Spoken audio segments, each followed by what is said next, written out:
오늘 이 새벽에 하나님께서 저희에게 주신 말씀은 마태복음 5장 27절부터 37절까지의 말씀입니다.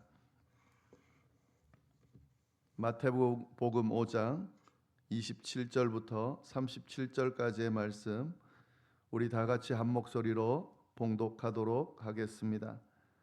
또 간음하지 말라 하였다는 것을 너희가 들었으나 나는 너희에게 이르노니 음욕을 품고 여자를 보는 자마다 마음에 이미 간음하였느니라. 만일 내 오른 눈이 너로 실족하게 하거든 빼어 내버리라. 내 백체 중 하나가 없어지고 온몸이 지옥에 던져지지 않는 것이 유익하며, 또한 만일 내 오른손이 너로 실족하게 하거든 찍어 내버리라. 내 백체 중 하나가 없어지고 온몸이 지옥에 던져지지 않는 것이 유익하니라.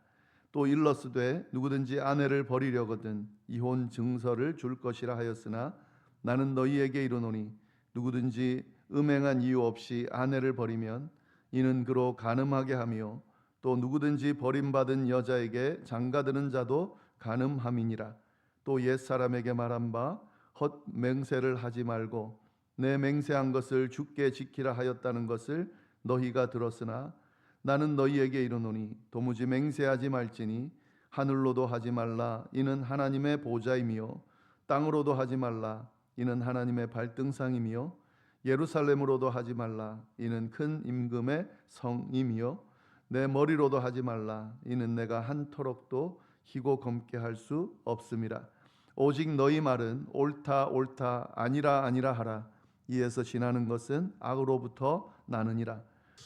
네, 저희가 마태복음 5장 말씀 보고 있습니다. 마태복음 5장부터 7장까지가 산상수훈이죠. 예수님께서 말씀하신 그 가르침 중에 보화와도 같은 그런 가르침이 쭉 나오는데요. 특별히 이 5장은 그 산상보훈 중에서도 핵심되는 내용이 담겨져 있는 그런 장입니다. 특별히 지난 시간에 예수님께서 이 땅에 오신 것이 율법을 폐하러 온 것이 아니라 완성하러 오셨다라는 말씀을 우리가 봤고요. 그리고 겉으로 드러나는 행동뿐만 아니라 마음이 중요하다, 마음까지 중요하다라는 그 말씀을 통해 율법을 어떻게 해석하는지를 예수님께서 가르쳐 주셨습니다.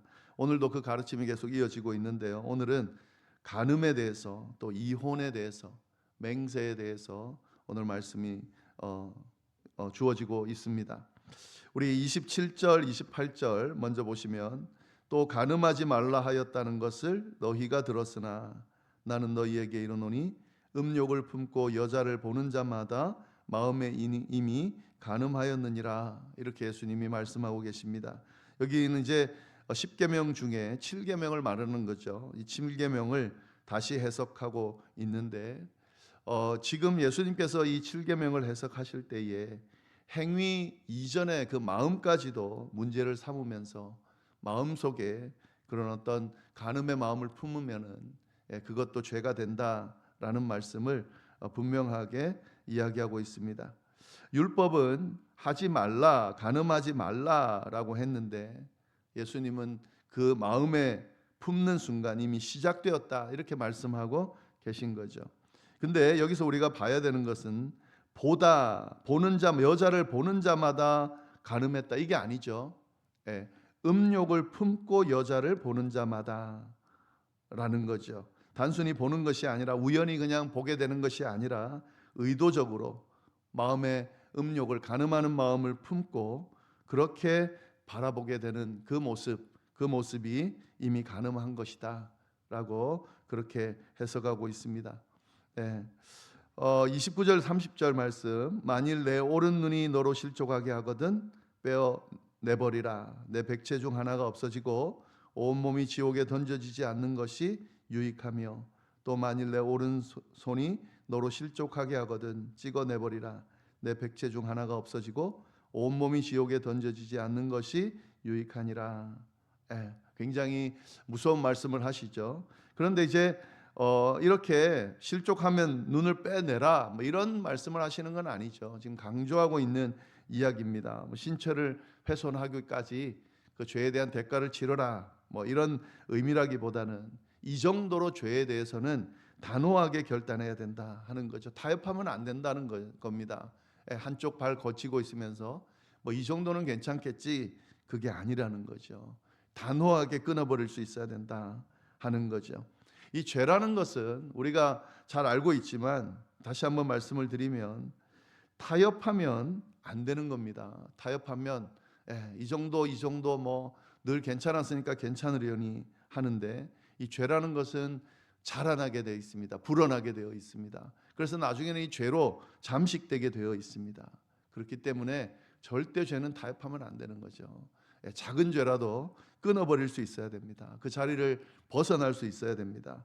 그리고 이 죄라는 것은 막 이렇게 크게 다가오는 게 아니고요. 방심할 때 다가오는 겁니다.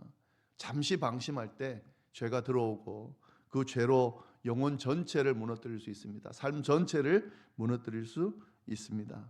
그렇기 때문에 죄에 대해서는 타협하지 않고 방심하지 않고 늘 긴장하면서, 혹 죄에 노출될 수가 있죠. 죄의 유혹에 빠질 수가 있죠. 그러나 그때에 쉽지 않겠지만 결단하고 그 죄를 잘라내고 그 죄의 자리에서 벗어날 수 있어야 한다 하는 겁니다. 거기에 머물수록, 발을 걸치고 있을수록 점점 자라나서 나중에는 헤어나오기도 힘든 상황이 되고요. 삶 전체가 완전히 빠져드는 그런 결과를 낳게 된다 하는 거죠. 그런 의미에서 예수님께서 이 간음에 대해서도 이야기를 하고 있는 겁니다. 완전히 그 마음속에 그런 것들이 생길 때부터 단호하게 끊어버릴 수 있어야 된다라는 말씀을 하고 있는 거죠. 이처럼 이렇게 죄를 끊어버릴 수 있는 사람, 마음속에 있는 죄부터 다스릴 줄 아는 사람, 그 사람이 바로 하나님의 자녀다, 예수님의 제자다, 이렇게 지금 율법을 해석하면서 가르쳐주고 계신 겁니다. 31절, 32절 말씀을 보시면은 또 일러스되 누구든지 아내를 버리려거든 이혼 증서를 줄 것이라 하였으나 나는 너희에게 이르노니 누구든지 음행한 이유 없이 아내를 버리면 이는 그로 간음하게 하며 또 누구든지 버림받은 여자에게 장가드는 자도 간음함이니라. 이 이혼에 대해서 지금 예수님께서 쭉 이야기를 하고 계신데요.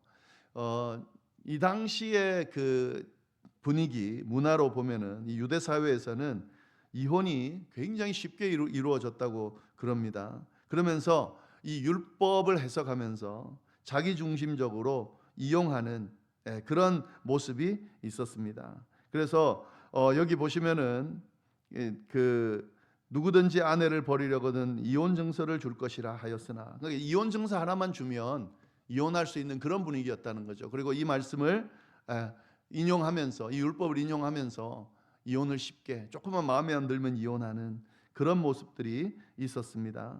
그런데 예수님은 이 말씀을 어떻게 해석하고 있냐면 그렇게 쉽게 할 수 있는 것이 아니다라고 이야기를 하고 있습니다. 그러면서 이 결혼이라는 것이 그냥 단순한 계약으로 끝나는 것이 아니라 하나님 앞에서 맹세한 언약으로 이해를 하시면서 이에 대해서 그 말씀을 하고 계신 거죠. 그러니까 하나님 앞에서 맺은 언약이라고 하는 그런 무게감이 있다는 것을 이야기하면서 그 이혼에 대한 그 경고를 하고 계신 거죠.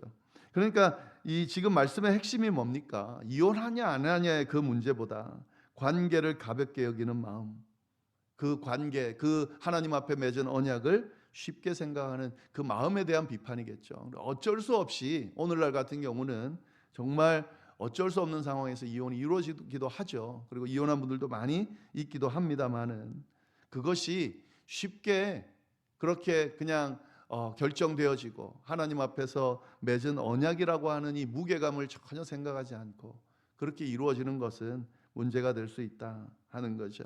그러니까 이 하나님의 나라, 하나님의 제자들은 그냥 뭐 좀 불편하고 마음에 안 맞는다고 관계를 끊어버리는 사람들이 아니죠. 끝까지 책임질 줄 아는 사람이 하나님의 백성들이고 그 언약의 무게를 아는 사람들이다 하는 거죠. 그래서 그런 의미에서 이 가르침을 주고 있습니다. 네, 그리고 33절과 34절 상반절을 먼저 또 보시면은 또 옛 사람에게 말한 바 헛맹세를 하지 말고 내 맹세한 것을 주께 지키라 하였다는 것을 너희가 들었으나 나는 너희에게 이르노니 도무지 맹세하지 말지니라. 이 당시 유대인들은 맹세를 많이 했던 것 같아요. 근데 맹세하면서도 이 맹세를 굉장히 복잡하게 만들었던 것 같습니다. 이 하나님의 이름으로 맹세할 경우에는 반드시 지켜야 하는 건 율법적으로니까. 그러나 하늘로 맹세하거나 예를 들면 땅으로 맹세하거나 예루살렘으로 맹세하는 경우도 있었던 것 같아요. 근데 이 맹세도 맹세니까 무게감은 있지만 이거는 좀 어겨도 된다라는 생각이 있었던 것 같습니다. 그러니까 맹세를 하면서 하나님의 이름으로 맹세하지 않은 그 내용들의 무게를 조정하면서 자신의 말에 책임지지 않으려고 하는, 사실은 하늘이나 땅이나 예루살렘으로 맹세하는 그 내용은 지어낸 거지, 누가 봐도 만들어낸 거지. 그런 맹세는 없는 거죠. 사실 맹세라 하면 하늘에 두고 맹세한다라고 할 때는 이 신앙인들, 유대인들의 경우는, 또 우리 신앙인들의 경우는 하나님 앞에서 맹세하는 거죠. 그러니까 이게 뭐 무게감을 바꿀 수 있는 게 아닙니다. 요거는 좀, 이 맹세는 좀 약한 맹세고 이거는 꼭 지켜야 되는 맹세, 그런 게 아니죠. 예. 그러니까 이거는 책임지지 않으려고 그때그때 이용하는 거죠. 핑계를 대는 거죠. 그러나 하나님 앞에 한 맹세다. 그러니까 이 맹세 자체를 꼭 하면 지켜야 되고 아예 맹세를 하지 말라라고 이야기를 하고 있는 겁니다. 34절 하반절부터 36절까지 보면 하늘로도 하지 말라, 이는 하나님의 보좌이며, 결국 하늘로도 하는 것도 하나님의 보좌로 맹세하는 거라는 거죠. 땅으로도 하지 말라, 이는 하나님의 발등상이며, 예루살렘으로도 하지 말라, 이는 큰 임금의 하나님의 성임이요, 내 머리로도 하지 말라, 이는 내가 한토록도 희고 검게 할 수 없느니라. 예수님은 맹세 자체를 금하시는 것이 아니고 이 맹세한 것이 얼마나 무게감이 있고 꼭 지켜야 되는 것인지를 강조하면서 그 필요에 따라 그렇게 맹세한 것을 지키고 안 지키고 할 게 아니고, 어떤 맹세든 하나님 앞에서 한 것이니 꼭 지켜야 된다라는 거죠. 그리고 그 정도의 무게이기 때문에 함부로 맹세하지 말라고 이야기를 하고 계신 겁니다. 37절 말씀 마지막으로 오직 너희 말은 옳다 옳다 아니라 아니라 하라, 이에서 지나는 것은 악으로부터 나느니라.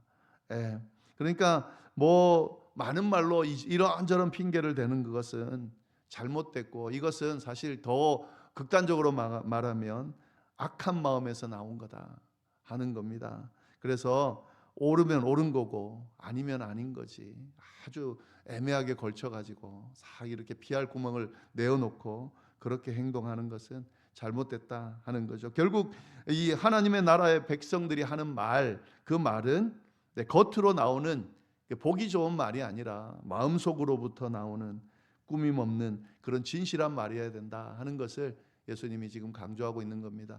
이 제자들이 바리새인과 서기관 같이 겉과 속이 다른 그런 모습을 보이지 말 것을 분명하게 제자들에게 가르쳐 주면서 말과 행동이 일치해야 된다는 것을 그렇게 지금 가르치고 또 강조하고 계시는 거죠. 이게 이제 율법을 해석할 때에 예수님의 그런 어떤 모습입니다. 완전하게 하러 왔다고 하는 것은 그 율법의 겉에 나와 있는 것을 그냥 단순히 지킨다고 끝나는 것이 아니라 진실한 마음으로 그 율법을 겉으로도 행하지만 마음속으로도 행하는 그 중심에, 하나님은 중심을 보시는 분이기 때문에 그 중심까지도 이 율법을 정말 그런 의미로 완성하면서 지키려고 하는 그런 모습들이 필요하다는 것을 분명하게 가르쳐주고 있습니다. 이건 이제 이 당시 유대인들에게만 하는 이야기가 아니죠. 오늘날 성경 말씀을 하나님의 말씀으로 믿고 받아들이는 우리에게도 동일하게 하시는 말씀이죠. 하나님의 말씀이 쭉 있는데 어떤 말씀은 지키고 어떤 말씀은 지키지 않고, 또 어떤 말씀은 굉장히 귀하게 여기면서 또 어떤 말씀은 소홀하게, 나한테 부담이 되는 말씀들은 싹 이렇게 한쪽으로 이렇게 치워놓고 그렇게 자기 편의에 따라 신앙생활하고 말씀을 받는 그런 모습에 대한 경고로 우리에게 오늘 말씀이 이야기하고 있습니다. 쭉 그 말씀을 다시 한번 묵상하시면서 이 경고의 말씀이 오늘 우리에게도 동일하게 들려줘서 우리의 모습, 신앙 여정 다시 한번 잘 점검하고 세우는 그런 하루가 될 수 있기를 간절히 바랍니다. 기도하겠습니다. 하나님 아버지, 참으로 감사합니다. 귀한 말씀 주셔서 감사하고 이 말씀에 비추어서 또 우리의 신앙과 모습을 돌아볼 수 있도록 인도해 주시니 참으로 감사합니다.